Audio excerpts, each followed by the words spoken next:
Today on Sekulow, cross the border illegally, get a free smartphone. That and more today on the broadcast. Keeping you informed and engaged, now more than ever. This is Sekulow. We want to hear from you. Share and post your comments or call 1-800-684-3110. And now your host, Jordan Sekulow. Hey, welcome to Sekulow. That is not a joke, by the way, the tease the broadcast. The Biden administration's plan to deal with the surge of illegal immigrants that are going to be coming to the border. They're already coming to the border, but will be crossing illegally. So remember, it's estimated around 18,000 a day. So a monthly total, you're talking about 600,000 people plus a month. But don't worry. The Biden administration's plan, again, not a joke, this is real, is to provide the illegal border crossers, which they call irregular migrants. That's their new term for it. Irregular. They don't want to call them illegal. Cell phones. Now, why do they provide them the cell phones? So that they can track them and check in with them. So that when they know when their hearing's coming up. Now, what if they give them to somebody else? You don't have to be extremely sophisticated, right, to get around this plan and still get a free phone. So you just switch your phones with someone else, and then the government's tracking the wrong person. Take a listen. This is Peter Ducey asking Jen Psaki about this. I want you to understand this is real. This is the kind of solution. They're sitting around the table at the White House and saying, "Oh, ta-da! We've got the plan. We've got the idea. We're going to give everybody that comes across illegally a free phone because then we'll track them and we'll call them and check in on them." Take a listen. Our team in Texas is saying that you guys are starting to give smartphones to border crossers, hoping that they'll use the phones to check in or to be tracked. Which part of that is supposed to deter people from crossing illegally into the States? Well, I think you, of all people, since you've asked me a range of questions on this topic over time, would recognize that we need to take steps to ensure that we know where individuals are and we can track and we can check in with them. You know, I'm going to say this. First of all, and we assume, of course, that the individuals that are coming here illegally are not going to sell that iPhone, okay, or give it to somebody else so they're not tracked, or toss it. But they, sell it, keep it. They may want to keep it. You come here for free. Why are we I mean, I know we're doing it for tracking, as if we're going to deport, which we're not. But this shows you the policies here. First of all, let's talk, Jordan. 18,000 free iPhones a day? Or phones? I may not be iPhones. Yeah, phones. I mean, they've got some deal with the provider. I mean, these are smartphones, though. They're not just flip phones, old flip phones. These are sophisticated smartphones. They have cameras on them, the whole deal. But the question is this. I mean, and Ducey asked it. Don't you think there's, at best, when they all know this is going to be used to track them to try and get them to their court date, which they don't want to go to, because they're already in the country, they've already gotten into the shadow society which exists. You could hand the phone off to someone else. Then now the government's tracking the wrong person, and okay, it's absurd. This is a solution. Take a listen, bite 3. With the telephonic, though, any concern by folks around here that these migrants will take the phones and just toss them? And then, do you have a record of people throwing phones away? I'm just asking if that's a concern. Our concern is ensuring that individuals who irregularly migrate to the United States proceed through our process of, of course, being monitored, but also participating in hearings to determine whether or not they will be able to stay. First of all, they don't show up at those hearings. Right. And the ones that do, the system's so overwhelmed they can't even have the hearings. There's not near enough administrative law judges to handle these. So these phones better be pretty good phones because, these your cell phones were all used to kind of trading them in and out. Maybe they'll do the deportation hearings by Zoom. Backlog's got to be 4 or 5 years. But and Greg Abbott, by the way, the governor of Texas, he's saying, don't worry, we're going to ship everybody to Washington, D.C.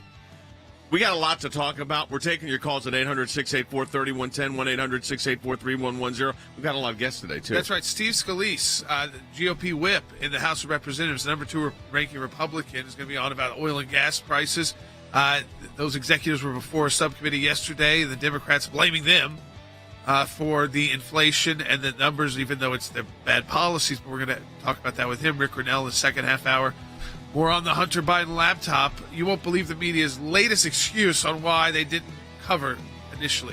We'll be right back.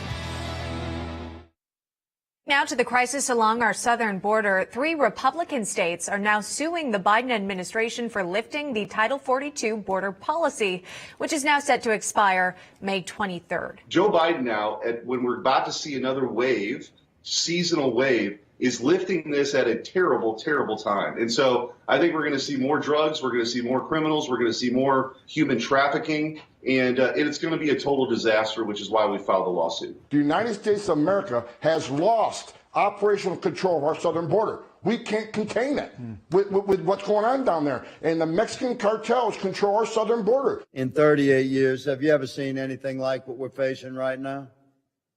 This is the worst I've ever seen it. They've already got over 1 million apprehensions in 6 months. We're on the glide path right now to have over 2 million entries this year, which blows away last year's number, which are historic. But when they lift Title 42, Border Patrol can't respond to it. They can't possibly handle this. It could mean up to 18,000 more migrants every day. We are planning for different scenarios. We are then at the border surging resources. What distinguishes us from the past is the fact that we will not implement policies of cruelty that disregard our asylum laws.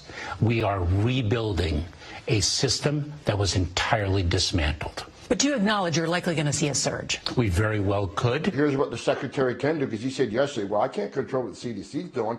They can end Title 42. There's nothing I can do. What he can do is put Remain in Mexico back in full force across the entire southwest border and return most of those people down to Mexico. But he won't do it because you don't want to secure the border. This is open borders. He needs to be impeached. Every month he's been secretary, the numbers keep climbing on the southern border. He is a failure. This administration's a failure. They can secure this border in a week if they reinstate the Trump policies. All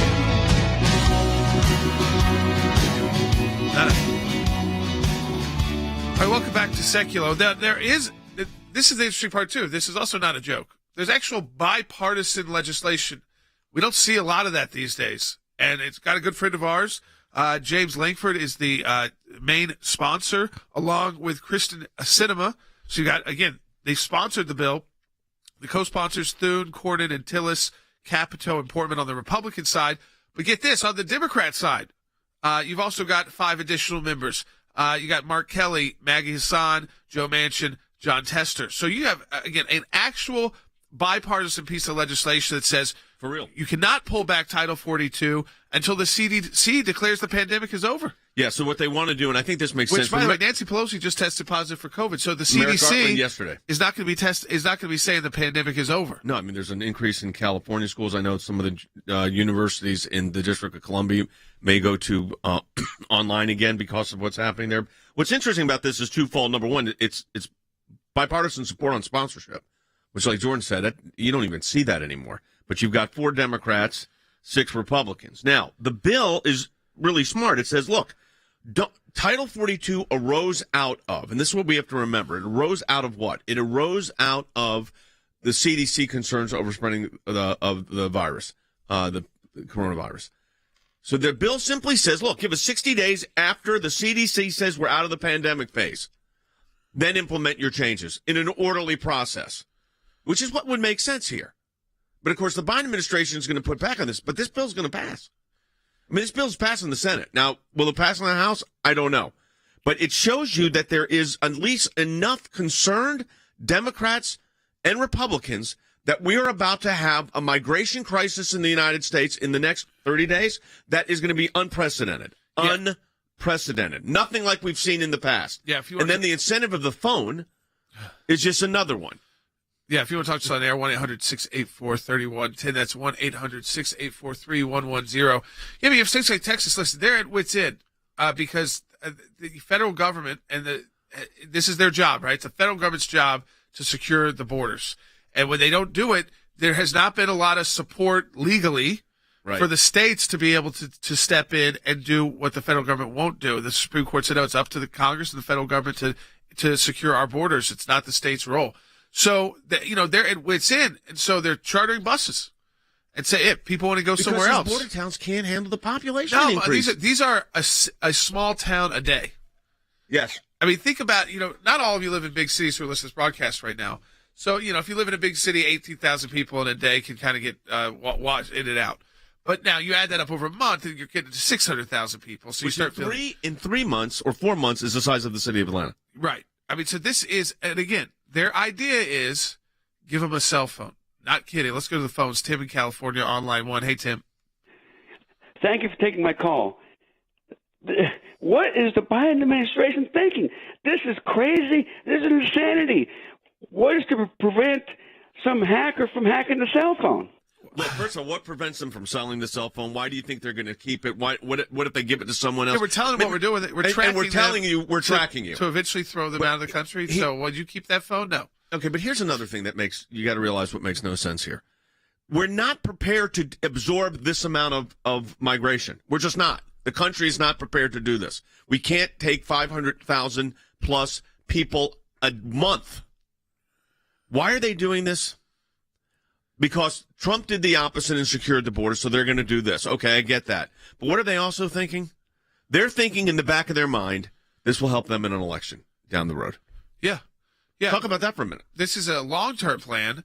They think they're getting the Hispanic vote. Now, the Hispanic vote has been moving towards the Republican Party each election cycle because the citizens in our country, I think that they get that they don't want to be seen as, well, you must be a legal immigrant or you must not be here legally and you're hoping that the government one day makes you legal. And the sense is these are families that have been here for decades, sometimes longer than your family might have been here.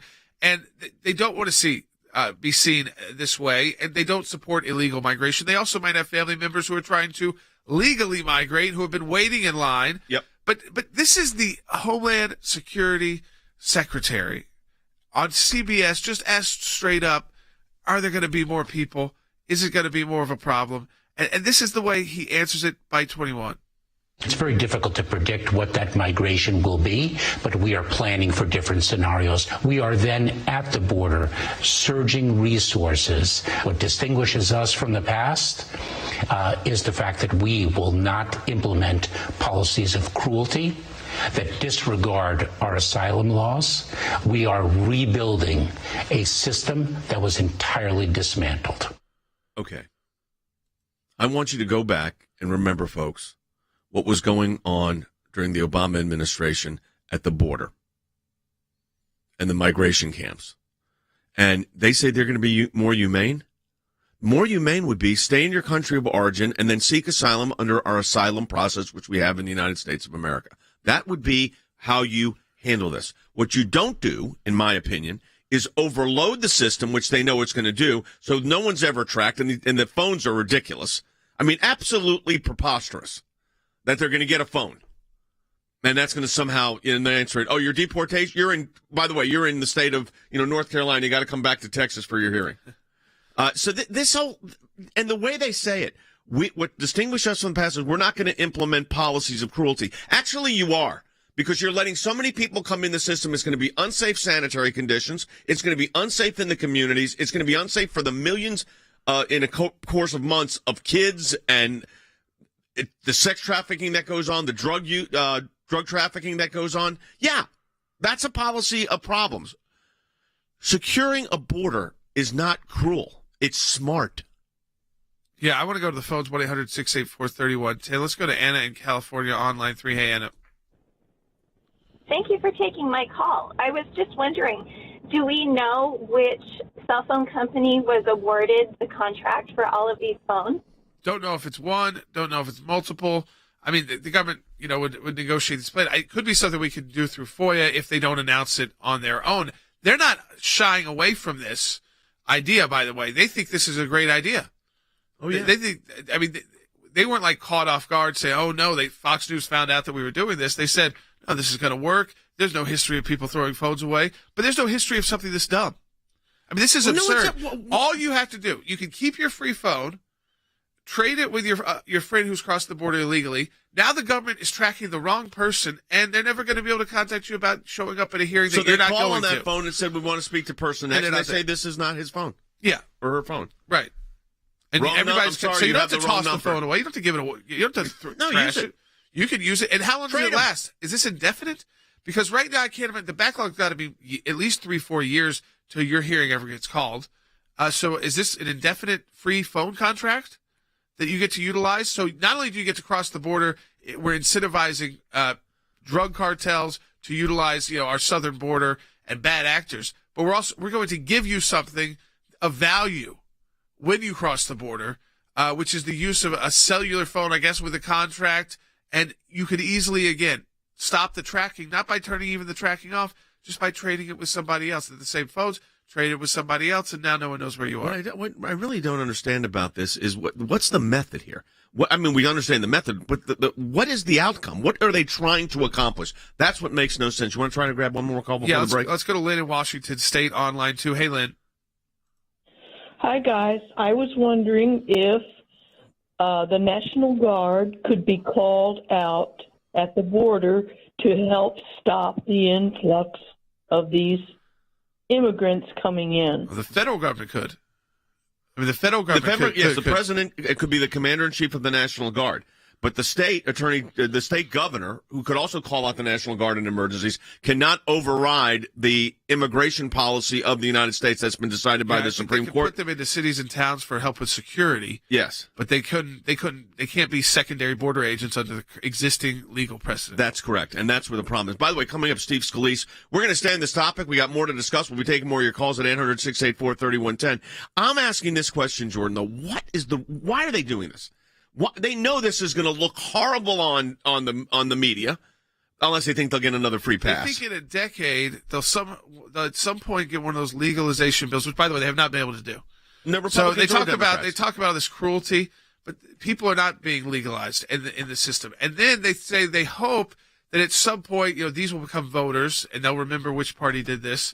It'll be the Democrat Party. That's the law. I mean, it is a sick political play, because you're incentivizing people to be in horrendous conditions using these cartel-run coyotes, a lot of times trafficking drugs, trafficking humans, sex trafficking. I mean, the list goes on about the bad actions. But, yes, they think long-term politically there's going to be a benefit with the Hispanic and Latino vote. Yeah, no, and this is what's so outrageous about this. Folks, we're in a matching challenge campaign here at the ACLJ for the month of April.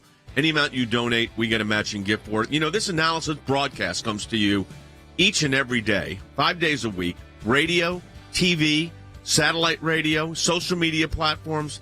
Your support makes all of this possible. We encourage you to go to aclj.org and make an online donation in any amount, and we've got donors that are going to match it at aclj.org. That's aclj.org. We encourage you to do that. When we come back, Congressman Scalise will be joining us later in the broadcast. Our senior advisor, Rick Grenell, is going to join us as well. So we got a lot ahead. 800-684-3110. Back with more in a moment.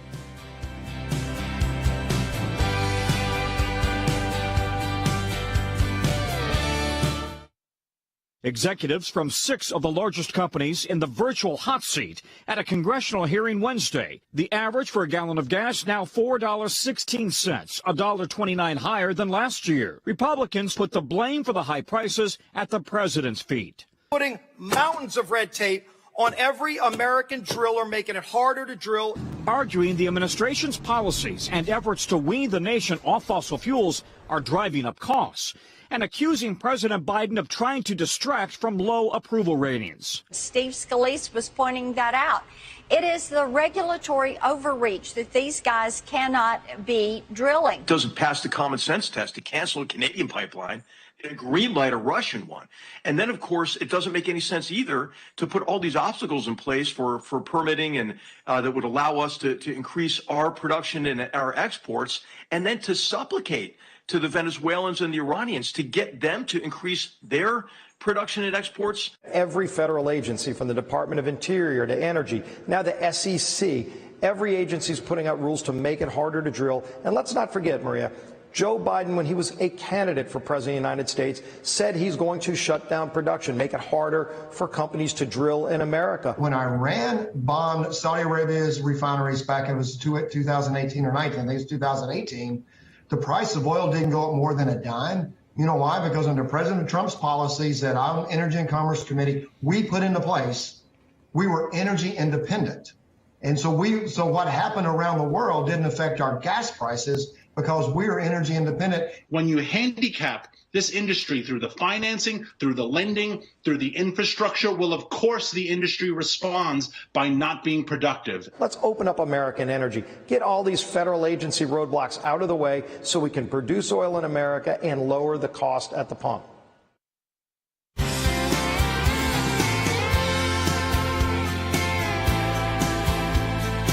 You know, the caller's asking about what the National Guard can do. Right. And so in Texas, one of the issues that they are doing is they are doing mass migration of Israel. So like I was talking about, they can be used to secure the cities Correct. and towns and Like people, police. like police on a more, on a different scale. And I think that's what you can see. What they can't do is replace. They can't be backup Customs and Border Patrol agents. They're not allowed to do that. The law is clear. That's why even Governor Abbott talked about the charter buses. They're charter buses. They are not like just so. They are people making decisions.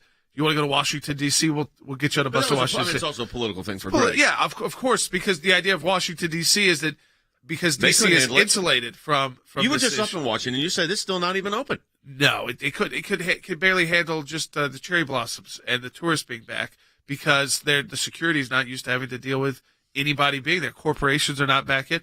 I mean, Congress is back, obviously, but it had just opened up to outside visitors. I ran into a buddy of mine at the Republican Club there because the lines got so long to get back into just a House building to go for a meeting that people still can't really utilize. It's not, Congress is being still shut down. And listen, today when Nancy Pelosi tested positive with COVID, they're going to keep using that as a reason why to keep the like I people said, out. the Attorney General tested positive too. They were all at some event, I guess, some dinner, and it went around.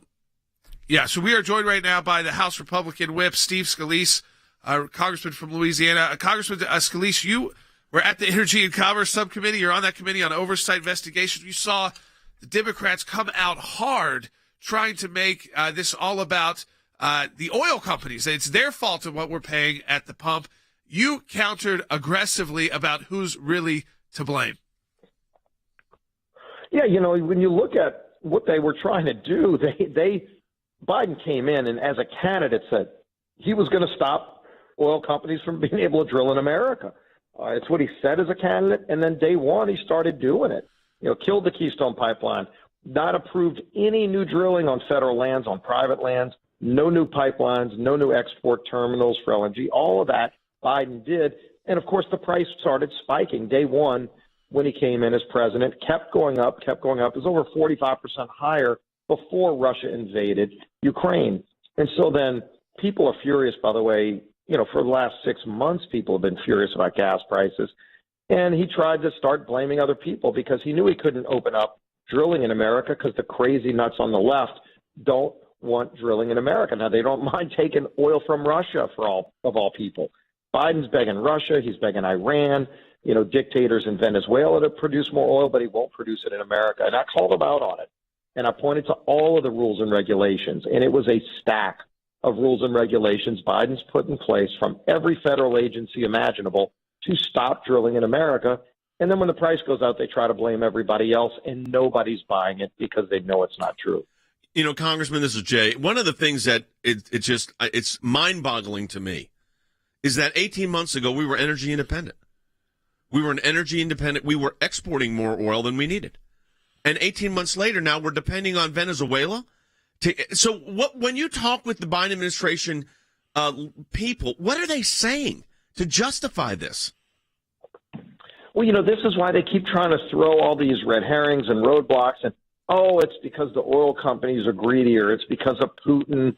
Or, gee whiz, he tried calling Saudi Arabia, which is part of a cartel, a monopoly, and trying to beg them to produce more oil. They wouldn't even take Biden's call in Saudi, in part because they're livid that he's negotiating to give Iran a nuclear weapon.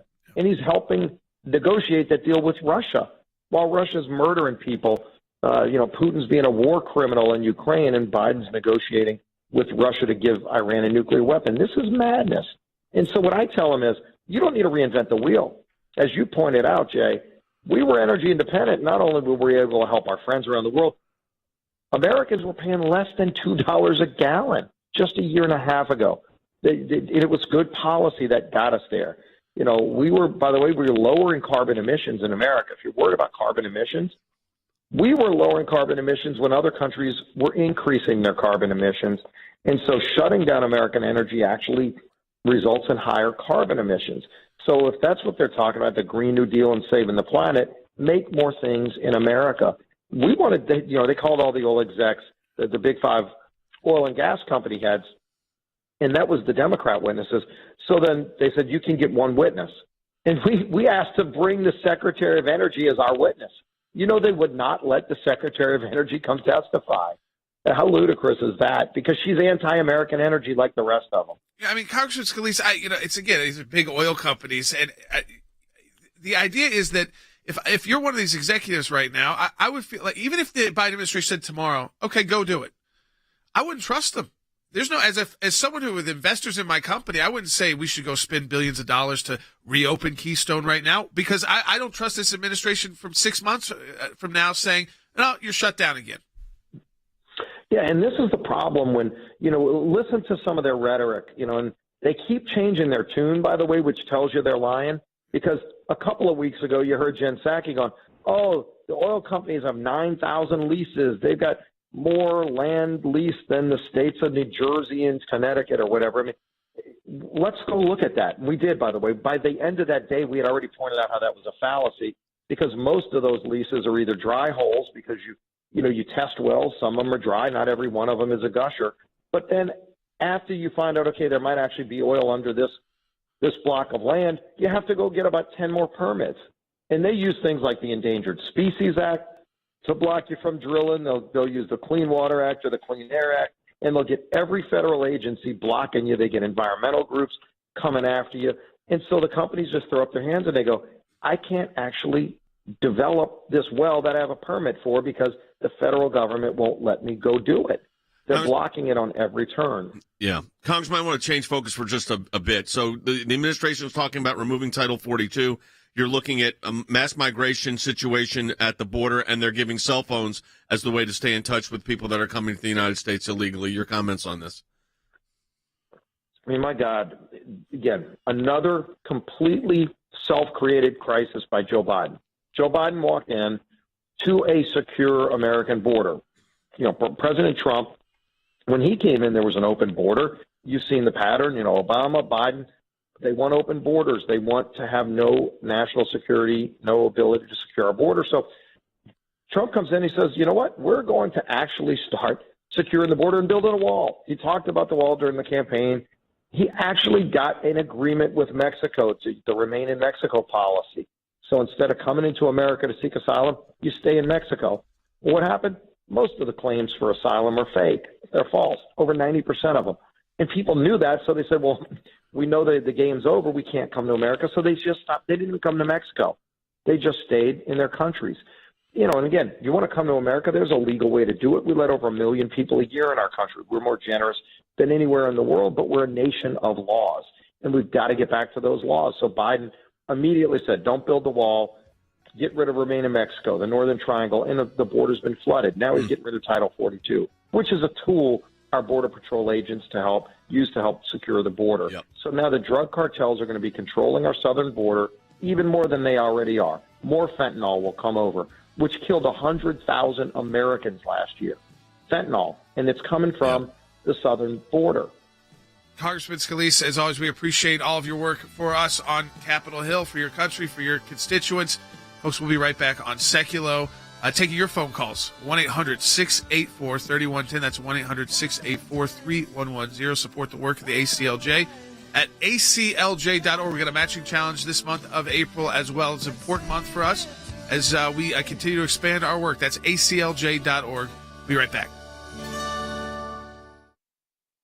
Here's what I want to say to our ACLJ members, or for those of you that enjoy watching this broadcast. Whether it is going after the deep state, whether it is litigation that we're engaged in, whether it is defending the persecuted church and getting individuals out of prison because of their faith in other countries, whether it's training lawyers to fight for religious liberty, not just here in the United States, but around the globe, whether it is producing a daily, 5 days a week, 1 hour live television and radio broadcast heard on thousands of radio stations, on TV platforms, on social media platforms. Your support of the ACLJ enables us to do all of this. We want to encourage you to support the work of the ACLJ. And when you do that, you're supporting our production teams, our videos, whether it's that kind of production and other things that we are working on. The ACLJ is front and center on this. We're in a matching challenge campaign. Any amount you donate, we get a matching gift for. Go to ACLJ.org.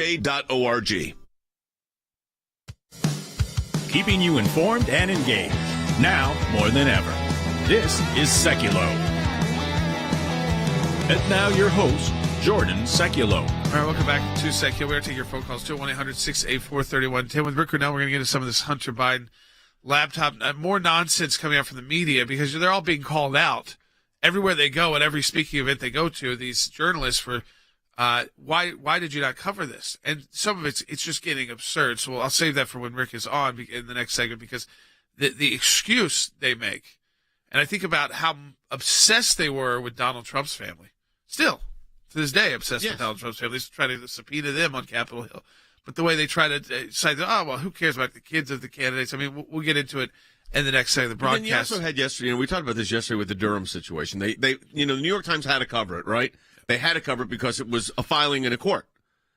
And they put it on page 815 with a headline that, A, you wouldn't read, and B, if you did, you would think it would have been the headline read like, evidence makes stronger case in Trump matter, and or something to that effect, except it was about the DNC's guys getting charged with felonies, a felony. False statement. Yes, I mean, so if you got to it and you looked at the headline, you probably wouldn't read it. It looked boring, looked like something kind of dull, and it certainly didn't. It didn't. There was no Hillary Clinton in the headline. It was Donald Trump. So it made it sound like it was about Donald Trump and the Department of Justice. This whole idea, cell phones for illegal immigrants, who they call now they're irregular migrants. The Homeland Security Secretary blaming the Trump administration. We were just talking to Steve Scalise. They're blaming the oil companies for gas prices, but it's just what I said, and everybody knows it. When you have a candidate who said, I'm going to end fossil fuel, and he appoints all the people to his cabinet who support that as well, and all of his advisors. Right. And, Mayor Pete goes out and said, the Secretary of Transportation, well, just go buy an electric car, which the average price of is somewhere around $70,000. Like anybody can't get them right now. Anyways, you could go get on a list for one and put a payment down. Maybe. But the idea that, again, that's accessible to everyone yet, it's not. But these oil companies have no incentive as a corporation with shareholders to go and invest, even if the Biden administration said do it right now, because the idea is that they'll shut it down next year. Well, this is the thing. When you have uncertain, so when we talk about dismantling overregulation, that gives companies the flexibility, who have, as Jordan said, investors, to decide how they're going to deploy their assets. But you can't do it. A good CEO is not going to say, I'm going to deploy, billions of dollars on something that may literally be changed 6 months later, or build a pipeline that the next administration comes in and they close it down, which is exactly what happened. The companies can't afford to do that. That's just not the way it works. So what you've got, and I think we have to be clear here, is this re-regulation of enterprise, of private commerce, is hurting our country. It hurts our gas prices. The ridiculous nature of what they're doing on their, at the border with these cell phones. We're going to talk about Title 42. By the way, we're going to also give you an update. The Human Rights Council has voted. The General Assembly at the UN voted to suspend Russia from the Human Rights Council. So they are removed from the Human Rights Council, suspended from. There was an interesting vote, 93 in favor, 24 against, 58 abstentions. So it's still pretty divided UN when it comes to how to deal with Russia. We'll get more info. They got support from China, North Korea, Iran, and Syria. And then about 20 other countries. Yeah, that gives you a little bit of a sense. All right, coming up, Rick Grenell. With Rick, we're going to talk about the latest revelations on this laptop. Now, we were talking about this yesterday. Finally, I have to say, the Durham probe seems to be moving along. Although I think timing-wise, they've spent more time on Durham now, or close to it, than they did on the Mueller probe. So unless there's an awful lot there, maybe there is, it's mind-boggling that it's taken this long, but it's the federal government. That's how it works. The only ideas I have is that everyone's slow-walking and they're not getting any support. So while they technically are getting allowed to exist by the Department of Justice and by the Biden administration, no one is pushing to get the information to them, so they're having to drag every bit of info they get out. But still, very frustrating. When you're talking about, this law, he's been indicted, and they've got the text message that makes it pretty easy to either flip him to a witness or go move forward, get a plea to something. But again, we have Rick Grenell coming up. We'll take your phone calls as well. 1-800-684-3110.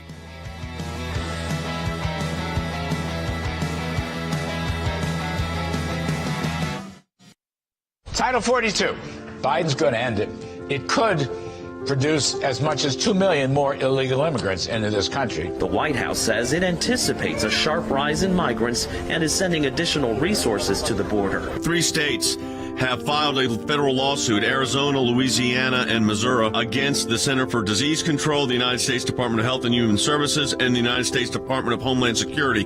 The issue is what's called Title 42. When you remove these Title 42 protections, Homeland Security has estimated that that's going to mean that 18,000 unlawful migrants will cross a day, 540,000 per month. The CDC was at least the agency that was tasked with Title 42 enforced by the Department of Homeland Security.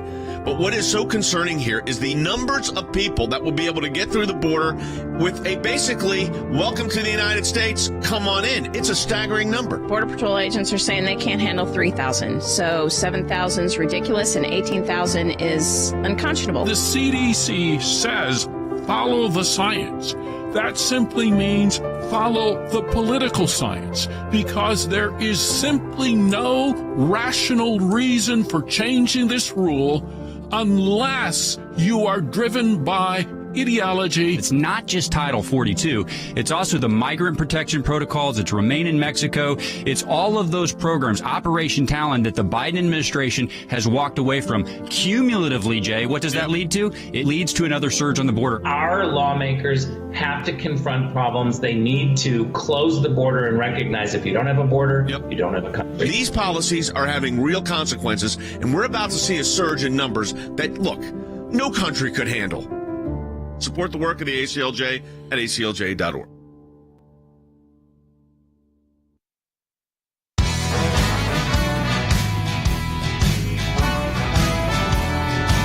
Folks, welcome back to Sekulow. We're just getting, to skim the surface of what is in Hunter Biden's now confirmed laptop 2 years later. More about Joe Biden's brother being involved, more about Joe Biden himself being involved, the individuals that now we know about, the recommendations to college to some of these Chinese businessmen. But the media, remember, still kept the lid on this for 2 years and decided, you know what, we're just not going to cover it. And there was a question yesterday at University of Chicago. David Axelrod, former Obama chief of staff and advisor, Democrat strategist, who's at University of Chicago, it was hosting a forum for students with Ann Applebaum, who's a staff writer for The Atlantic. Right. Student asked a great question. We're going to play it for you right now. The response is just, it is absurd. Take a listen, Byte 36. So in 2020, you wrote, those who live outside the Fox News bubble do not, of course, need to learn any of the stuff about Hunter Biden, referring to his laptop, of course. A poll later after that found that if voters knew about the content of the laptop, 16% of Joe Biden voters would have acted differently. Now, of course, we know a few weeks ago, the New York Times confirmed that the content is real. Do you think the media acted inappropriately when they instantly dismissed Hunter Biden's laptop as Russian disinformation? And what can we learn from that in ensuring that what we label as disinformation is truly disinformation and not reality? My problem with Hunter Biden's laptop is I think totally irrelevant. I mean, it's not whether it's disinformation or, I don't think the Hunter Biden's business relationships have anything to do with who should be president of the United States. So I don't find it to be interesting. I mean, that would be my problem with that as a major news story. First of all, that laptop's pretty darn interesting. I mean, for a lot of different reasons. Rick, you've got Hunter Biden's drug use on there. You've got business deals. I mean, it's interesting. If you're a reporter, it's tough to look away from that laptop. Let's all be honest. But right away, the idea that it's irrelevant to who's president, when the big guy is mentioned in it, and I mean, I just see how Donald Trump's kids have been treated, still are being treated by committees in Congress going after them. Yep. The idea that this is still the talking point by the media, Rick, that I just don't care about this laptop. I don't want to know what's in it. I think it's time that we kind of move Ann Applebaum from a reporter or journalist into the activist category, because third world propagandists have nothing on her. She literally just told the world in the most elitist way that she is covering for Joe Biden and the Democrats. She's done this. We've all known this. You see her writings, and she is a third world propagandist of the highest degree. I am not sure how she is allowed to be presented in front of students as someone who is not anything but a left-wing activist. And shame on David Axelrod for allowing this one side to be told to the students without telling the other side. What has happened to our universities? Why aren't we able to have a thoughtful discussion, present both sides, and let students, let university kids develop their own viewpoints? David Axelrod is part of the problem when he presents information to students that's totally one-sided, coming from the Democratic Party mouthpiece. Yeah, I'll tell you why this doesn't happen, Rick, and that is, and I've done this, and I know you have too, the universities, which used to be deemed the marketplace of ideas, this is the place you would meet, and you'd have different viewpoints, and you'd argue those viewpoints out, and the students would ask questions, and they could even be aggressive questions. But it's not that anymore. It is now a hotbed of discontent. So that when you go to a university, which who would go to anymore? I mean, why would you put yourself through this? I mean, everybody's had this experience, I think, to one degree or another. You're invited in to speak. You're heckled out. Now, I didn't get heckled, but I had the most obnoxious questions.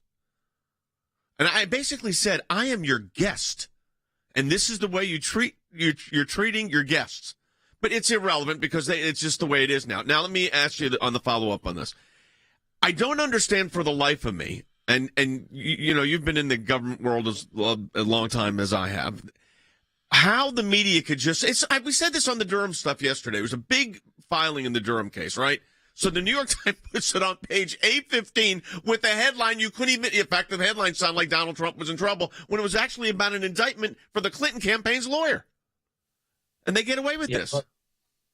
I think that it's high time that we completely dismiss all of these DC types who are never going to change. Let's be honest. The Ann Applebaums of the world, the New York Times, the Atlantic, all of these papers, all of this content is literally third world propaganda for the Democrats. We know this. Why do we pound our heads asking them to change? I think what's best is that we out their hypocrisy, we dismiss them, and then we look to get the real story out in different ways. We cannot rely on them any longer. We have to be able to get the truth out in other forms. And that's why I think, look, this is a shameless plug for ACLJ, but I'm telling you that if you don't have the ability to fund content creators like ACLJ, then you are going to rely on the CNNs, the APs, and the Ann Applebaums of the world to spin false stories. This is why 2 years later, we're still talking about whether or not, this story is true. And 18 months later, we're still having reporters deny Hunter Biden's laptop is relevant content. And so I say we dismiss them, stop paying for their paywalls, and start supporting content creators like ACLJ. This is something that you get for free, but you should give, and you should make sure that we have the voice and we have the ability to really push out the correct content, the truth. Yeah, folks, you can support our work at aclj.org. We got a matching challenge right now this month of April, so you can double the impact of your donation. As Rick said, part of what we do, we've got attorneys, we've got government affairs experts, we have people like Rick on our team, and we bring you the broadcast every day. A lot of brain power goes into what we were going to provide you for this hour. We had Steve Scalise earlier on oil and gas, issue by issue by issue, so that you come away with this from this broadcast informed. We're not just recycling news over and over again throughout the day. It's something unique. We're even thinking now, topic by topic, how you can take something away from every 5 minutes, basically, you listen to this broadcast. And we're doing that with this issue. This is not an issue of just, it's wild pictures of Hunter Biden and it's trying to make Hunter Biden look bad. Joe Biden is mentioned in it. His brother's in the business deals with the spy chief of the Chinese Communist Party.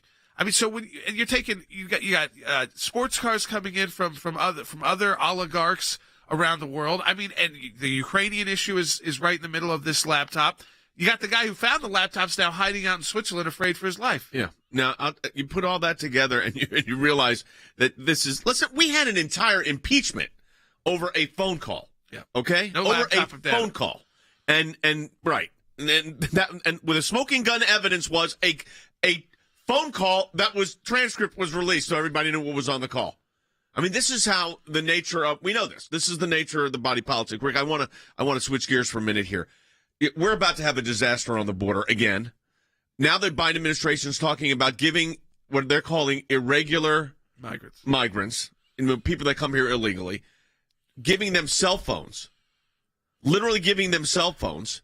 And we're talking about 18,000, I guess, cell phones a day, because that's what they're talking about, numbers coming in, and lifting Title 42 at the same time. And there's bipartisan opposition to this, including bipartisan legislation saying, don't do this. Yet they're doing it.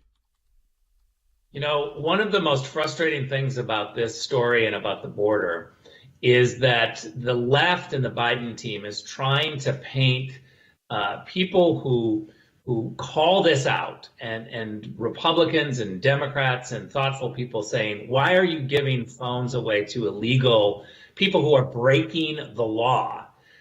One of the most frustrating things is they somehow paint us as being, not nice, as being mean-spirited towards immigrants. And nothing could be further from the truth. You look at first and second generation Americans, they're supporting conservatives like never before.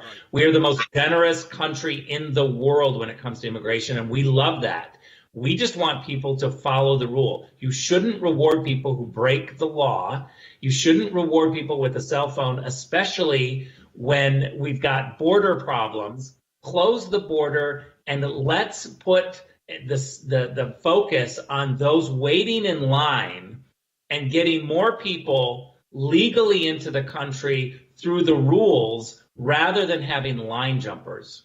Yeah, Rick, as always, we appreciate everything you provide to us, both on the broadcast, behind the scenes as well. And as Rick said, this is the new world we're living in. You got to get your content outside of the mainstream. Because the mainstream media, like we talked about yesterday, if you were trying to learn about the Durham report, you picked up the New York Times, you even got to A15, you would see the headline and you'd think it was about Donald Trump being in trouble with the Department of Justice, honestly. Or more benign than that, just boring. Instead of the fact that Hillary Clinton's lawyers are indicted, they've got the actual text of him lying to the FBI. And it's also got the FBI's notes with their little dashes. By the way, this is Hillary Clinton's lawyer who came in and said he's not here for Clinton, but he's got dirt on Donald Trump. And a Russian bank and a hospital communicate. I mean, the hospital's communicating with, really, please. Wild allegations. But the FBI went along with it.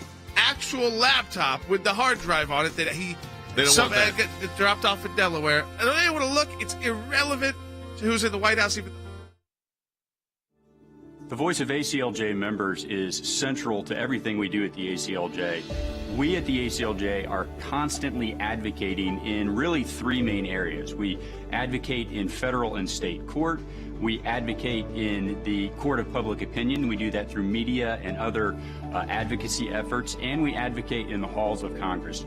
We use our members' voice through petitions in each of those three areas. In federal and state court, we will take the names of people who sign petitions on a given issue, and we will actually put them on an amicus brief that gets filed with federal or state court, showing the depth of support from our members on that issue.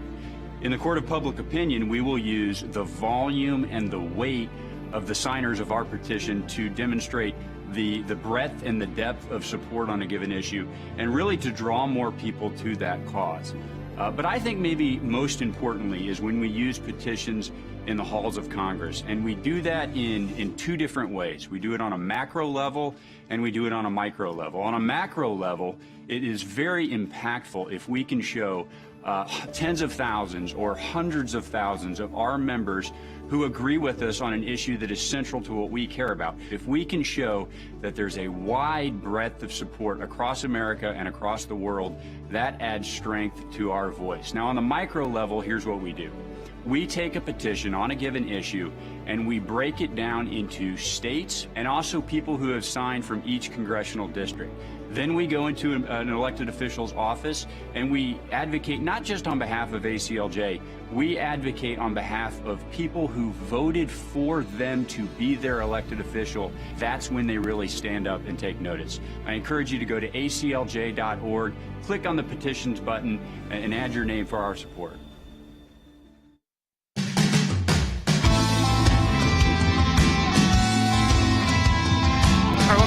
to Sekulow. We got some phone calls too coming in. 1-800-684-3110 on Title 42. On the cell phones, free cell phones, for illegal, no, don't call them illegal, irregular.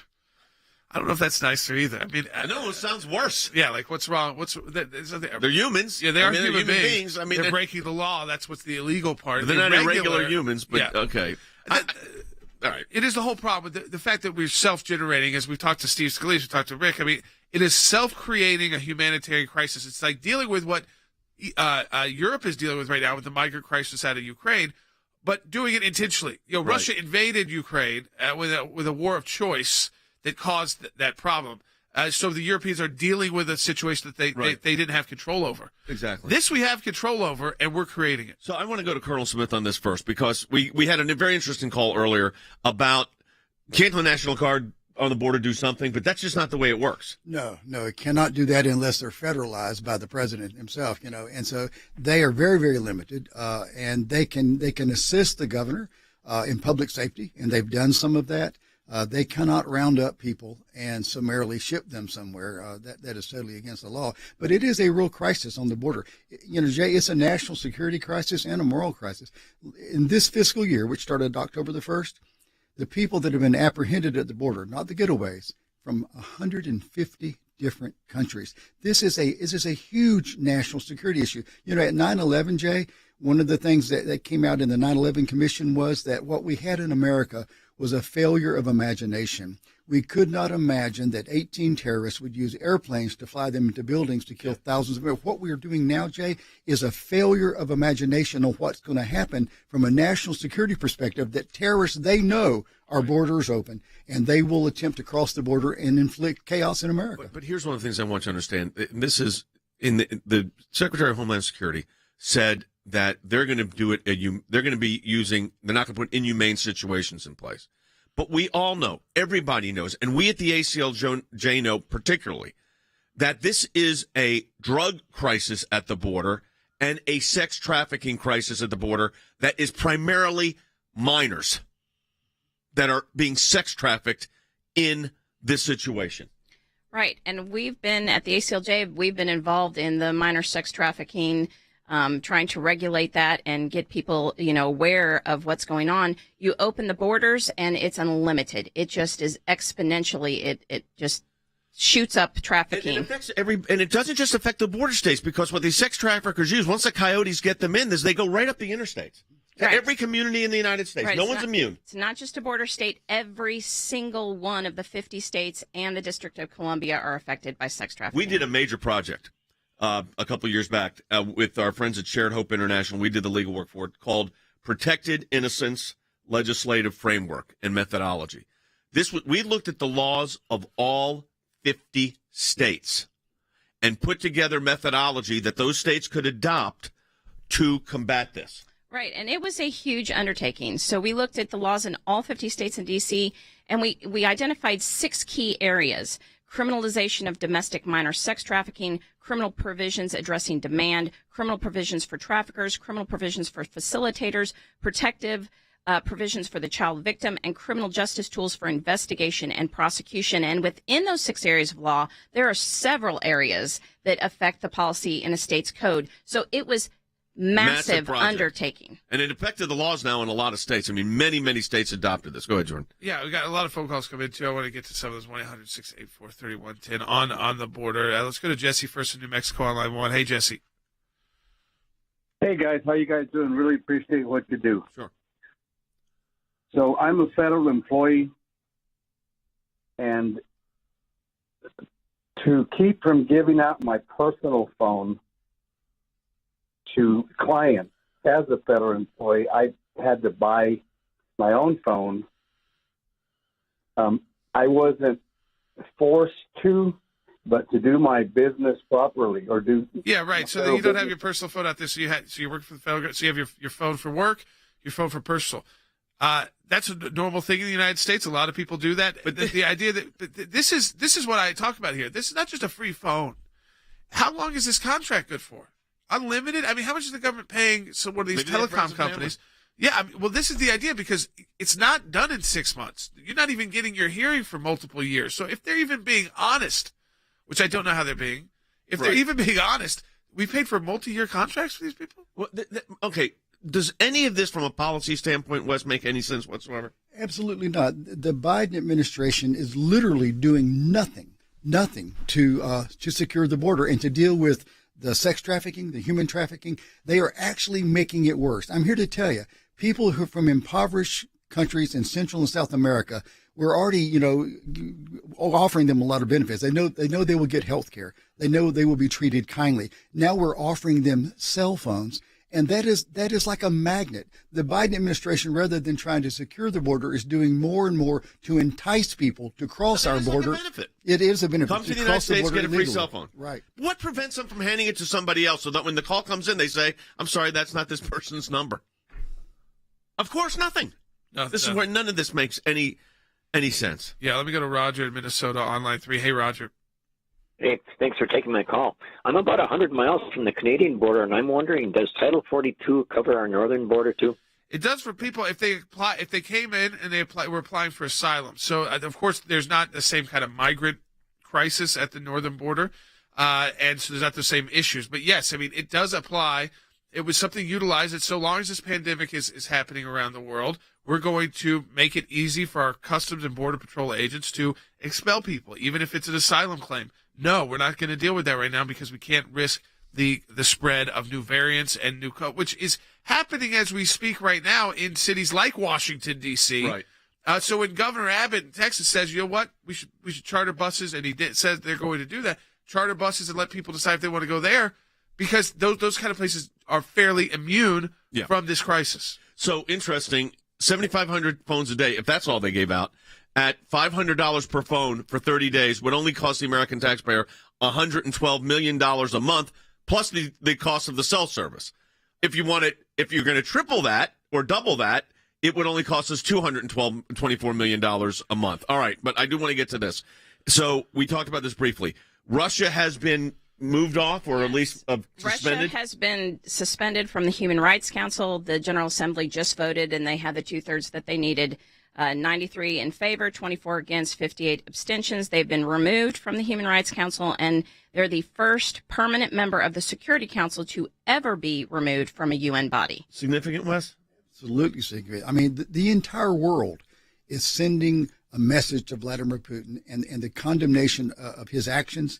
And yet he is still belligerent. He is still continuing to kill civilians, to bomb cities. The bombardment in Ukraine has not stopped. He has moved his troops around like pieces on a chessboard and continues to wage war. All right, folks, a lot of issues covered today. We always encourage you, our broadcast that stays up on Rumble, it stays up in Facebook and YouTube. You can continue to share it with your friends and family and support the work of the American Center for Law and Justice. You can double impact your donation. We have matching challenge this month as well in April, where, again, whatever you donate, we have a group of donors. They're going to match it. These are critical months for the ACLJ. They're very important to the work that we do. They allow us to continue the work, but also to expand the work of the ACLJ. So donate online at aclj.org. That's aclj.org. You're not just supporting this broadcast. As Rick Grenell said today, it is more and more important as the media becomes more and more partisan, that this broadcast cuts through that and gets you just the truth. It's just about talking about the truth, what is really happening in our country, and these policies. aclj.org.